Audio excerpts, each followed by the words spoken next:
Who are they? We assassinate them. Yeah, No, sure. okay. Yeah. Who? Yeah, Snowden. yeah. Who have we assassinated? Jaleel Montekim Fred Hampton was in jail for We 70 did that? years. The He government was a did that? Black I'm Panther. fine with this. I detest the FBI. I detest most policing agencies. I've done a ton of work on criminal justice reform. That's fine. If Rotten I was a to capitalist, the I would core. love the FBI. No. I would love the Absolutely FBI. not. Literally. Dude, the vanguard of capitalism, that is some peak fucking like Marxist analysis right there. That's what a great way. What a great fucking way of putting that. That is so true. That's exactly what the FBI are. And he puts a great argument for it. It's like, why do you like they serve your interests, which again, she wouldn't understand because she doesn't have dialectical analysis. She doesn't have dialectical materialism. There's no material analysis. There's no fucking Marxism. So yeah, I mean, like she had no idea that happened to Fred Hampton. She probably didn't even know who that was. She was surprised about it. And you see, even like when push comes to shove, right, they have to admit to themselves, right, that there's a degree of corruption, that we shouldn't be on board with these things, and that they're a problem. They support capitalism, and yet they're against things like the state agencies interfering with these things, which is very, very anti-capitalist. They don't have the analysis to actually understand what they're talking about. It keeps coming to this problem. Yeah, the FBI are the vanguard of capitalism, 100%. That's a great way to put it. Literally the vanguard of capitalism, 100%. How's that? It's one of the armed bodies of the state that protects the dictatorship of capital, because ultimately, I mean, 90% plus of elections are decided by the candidate who raises the most money. The FBI is an armed body of the state. You recognize that, right? Capitalists would just be against that. Well, you can say it's not real capitalism, but capitalism has a tendency to It's not accumulate, capitalism at all. Capitalism is an concentrate. economic system, You can not say a that. government. Right, an economic system that concentrates wealth and power at the top, that incentivizes capitalists to accumulate capital, That's not- monopolize the markets, and this is simply the stage of capitalism that we exist in. When Iran tried to send oil tankers to Venezuela, the U.S. intercepted them with our military, took them back to Texas, and then gave that oil to U.S. corporations. How is that free trade? How is that the free market? An embargo are against. Yeah, again, I don't is have to completely defend the against- U.S. government to defend I would actually capitalism. argue the U.S. government is You a have huge to. enemy of No, capitalism. don't. We don't, and I want to a define my mixed view economy. real fast. Yeah, I mean, this kind of goes back to my point, right, where they can constantly redefine terms, right? It goes back to the whole same thing, like when China does something bad, it's communism. When China does something good, it's capitalism, right? The United States is a mixed economy. Man, yeah, so these conservative talking points, right, how this successfully convolutes this is because all economies are mixed economies, right? Because what's the alternative to a quote-unquote free market economy, right? A planned economy. And the thing is that, like, within neoliberal Western analysis, a planned economy, like, is still a capitalist economy. Like, what kind of economy doesn't have fucking planning? Like, so then they say, oh, central planning. I mean, same thing. Like, capitalists make central planning all the time. The planning is completely irrelevant. But since the terms get skewed in neoliberal ideologies, its whole own beast, right? And this is like Western economic analysis. So that it really, that's the kind of conclusions that people make. To say the United States is not capitalist, I mean, yeah, like, what's the point of arguing with these people when they're not in reality? I mean, what type, like, it's kind of a shame that there aren't, like, a litany of capitalists who are like, no, like, the United States is definitely capitalist, right? Because they just got this, like, small little band of three to state it in this way, when, of course, like, I just, like, how there's no serious arguing. You can't pin them down and say this is this or this is this, and then they just, like, deflect and dismiss. So what's the point of arguing with people that have no desire to argue and discuss, like, sincerely? And we're just going to see more of that, frankly, as well as we continue. Because I think it matters. This is more my, like, political view versus just my economic views. But I would say the only reason you need a government at all are for three things under capitalism, and that is to uphold contracts. You need a court system. You do have to have a policing system so that people cannot harm other people's property or their person, and you need a national defense system. Now, what the U.S. has gone so far beyond that. We should have a defense. It should only be a government entity. You shouldn't have private companies coming in and profiting off of it, and it should be on guard to protect us if there's an existential threat, not waging war against other countries, not getting involved in all this interventionism we've been doing since Vietnam. Completely opposed to that. But to sit here and say that that's capitalism, that's the government actually attacking capitalism. That's coming in and perverting our economic system, using our own tax dollars against us to do it. All right, so honestly, I'm gonna give her a little credit here. That's actually she's clearly the most intelligent out of the three of them. She definitely really put her best foot forward with this, and I can at least appreciate that. Like, she really, at the very least, she's again like she can understand like all the interventionism stuff, right? Creating profit off of the defense industry, right? It's kind of a shame that healthcare didn't come up, right? Because that would be yet another like relevant conversation. It'd be like, well, we don't know, right? And so, of course, the capitalist, right, loves law and order, right? You got to have the court system to uphold contracts. So in case somebody who's too poor to pay, right, they go to prison, right? And then you got to have the policing system, right, to make sure that, like, homeless people are arrested and that, like, if you don't pay your rent, you go to jail, right? Yes. That's material analysis. That's what the police do. That's what the court systems do. When America invades other countries and takes their shit, and to think that that's not directly out of capital interest, that the corporations who own and run these things, as she admitted, aren't directly doing these things with buying government interests and then conducting their own activities abroad, how you aren't putting those two things together, right? Like, you can only do that if you're being dishonest.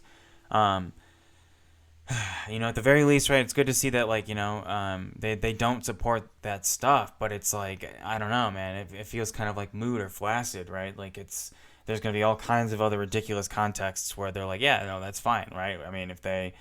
If they talked about the stuff after 9/11, could you get them all, like, patriot up, and the neocon stuff would start to show up where it's like, well, maybe it was a good idea, I don't know. It's too, these things are a little too, not syndicated, but filtered and edited and like spectacleized, and they're not thorough enough. So we'll just have to make do with what we got. Communism has caused more suffering than capitalism has. Join our Middle Ground Patreon to watch this exclusive prompt. Women are more empowered in a communist society. There's a really good book on this called Why Women Have Better... You want Bunny to go first? No, go ahead. I'm like, as a man, I'll be quick. There's a really good book by Kristen Godsey, who is a woman, called Why Women Have Better Sex Under Socialism and Other Arguments for Economic Independence, where she's very critical of the USSR and the former Soviet countries, but she says when women have economic independence, that equals true freedom. Freedom to leave an abusive relationship, which under capitalism, a lot of women are forced to stay in those relationships because of financial dependence on their husband.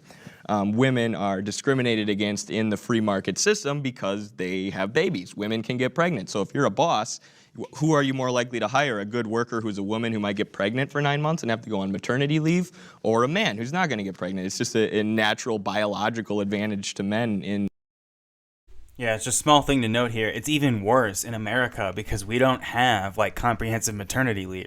We don't have paternity leave. We don't have child daycare plans. Like, the deficit of resources, the vacuum of financial resources within anything, like, baby-related and parents, like, raising their children, it's pretty embarrassing. And these types of things were covered, like, in the USSR, right? Like, Western rhetoric likes to complain a lot about, like, rations, for example, but they weren't rations. They were, like, providing all of the things that people needed and giving to them as long as they, contributed to society, which everyone does, everyone working at least. So, yeah, and of course, this is a very popular book that's also very good and accurate. And Eddie's points here are really, really good as well because, there's so many issues where the oppression is only way worse here. And if we really wanted to be like steelmanning and kind of like holding things to the best way we could, right? Like, it's not that communism, like the moment you get communism, it's like, woohoo, patriarchy's done, sexism over. Like, no, it's just the egalitarian focus, like using the state to oppress things that are oppressing, right? The fact that, like, just having more representation and having this vehicle of more diverse representation is going to be a great way for, like, putting women into positions of power, having, actual fucking control and say over their lives instead of having a bunch of fucking old white dudes saying all this bullshit. Just want to add to that. In the free market. So if you provide economic independence for women, if you meet their needs, that in turn equals freedom. I read the same exact book. It's a good one.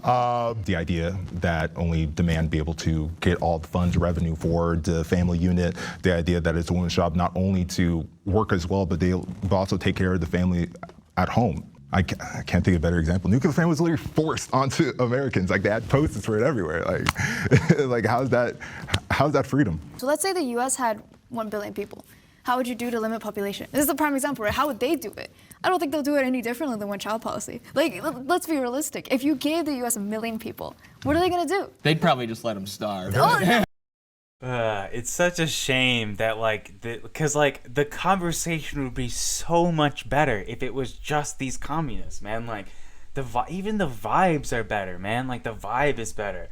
And God, Bunny's point here is so fucking good. And this is the first time I've seen anyone like not defend the one-child policy, but like, what would you do? You know, like, come on, like give us some slack.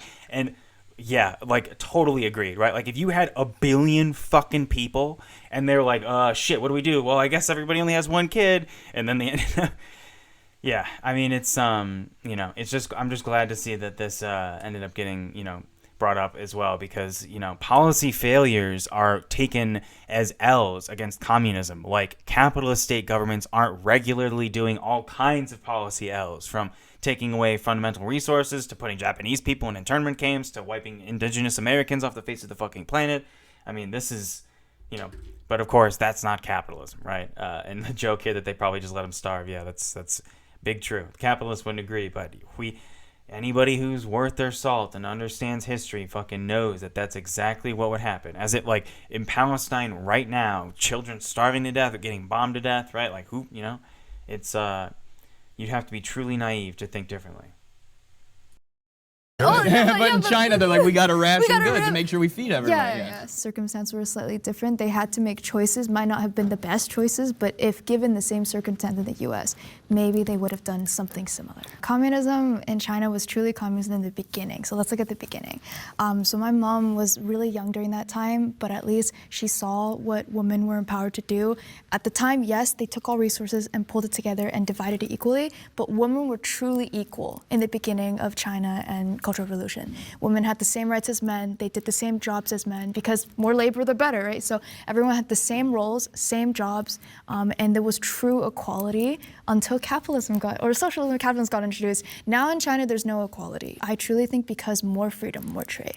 So in the beginning, when there was no corruption, it worked perfectly and everyone was equal. I think we have a tendency to boil down, to disregard economic freedoms when we talk about freedoms, especially in the US. We break it all down to individual freedoms. What do you have the right to do? But in China, the retirement age for women right now is less than 60. Whereas in the US, it's been actually going up because economic conditions for working people have been getting worse. I mean, that is freedom. Being able to retire and spend more time with your kids, less time slaving away, making your boss rich. That is true freedom. Yep, I mean, not a whole lot to add here. Bunny brings up great points as well. The defense of China stuff is fantastic, bringing the personal anecdote, because there's always like, Mao starved 50 million people, communism. Like, no, like here's yet another, like, well, I would imagine there are Westerners that like, well, who these like CCP bought, like, Chinese Americans are like being controlled by the Chinese state. Maybe that would happen, but assuming that there's any shred of like decency within people listening to these arguments, you'll listen to the fact that like that's this is the lived experience of human beings telling you that it was better for them, and then to have like Westerners be like, nah, dude, it's up for debate, it's up for discussion, which is like the most Western shit ever. It's pretty hilarious and adorable. And yeah, I mean, I think. While I personally believe that the introduction of markets into China was like a good thing overall, because it helped bring China to access in global markets. It helped I don't think multipolarity would have been possible if China maintained the level of like Mao-based communism during that entire chapter. In my opinion, it was a wise choice for them to open up these, like relatively speaking, to bring in this investment to help develop China at the modern level, at the degree and speed of other nations. Even though at the same time, right, like it's super easy for me to say that, whereas like, you know, women literally became less equal because of that. And I mean, Eddie brings up the good point too, how, I mean, right, the retirement age in China is less than 60. I didn't know that. And in America, I did know that it's going up, right? So even when, like, going from communism to, like, you know, socialism to, like, to what are the CPC call it, like, that we're now going into the first phase of introducing the productive forces into socialism. I don't know, it's a little, you know, I can see why people would call it revisionist.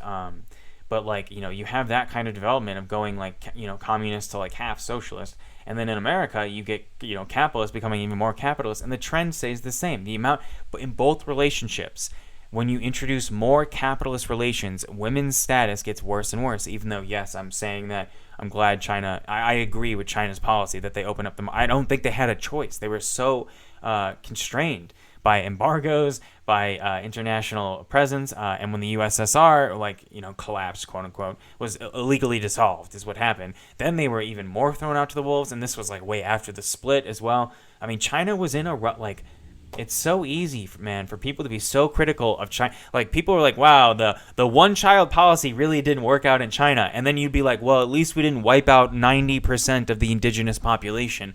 Dozens and dozens and dozens of millions of people deliberately killed to get land. But they're like, nah, that, you know, then you bring it up to Western, it's like, no, that was in the past. You know, you got to get over it, right? It's absurd. The standards are not fair. It's ridiculous. Anybody who's like taking this seriously will actually like hear the communist arguments and realize they're superior. Anybody who's not taking this seriously will just cling on to whatever bullshit they had and keep on going their way. So it really, like, it's not about being overly reductive. It's not about being, you know, using like sophistry or being pseudo-intellectual or being reductive or trying to like take away autonomy from other people's critical faculties. This is just the real deal. It's just fucking material analysis, man. Dialectical materialism, historical materialism, good old Marxism. It's just good science, political science. And until we like get, you know, Americans to even have this literacy of it, like a Marxist literacy, you don't even have to fucking agree with it. I mean, it would be nice, but like just having that education is what's really important. The fact that that's not there, man, that comes in such a major issue. So let's see what we got coming up next. Here we go.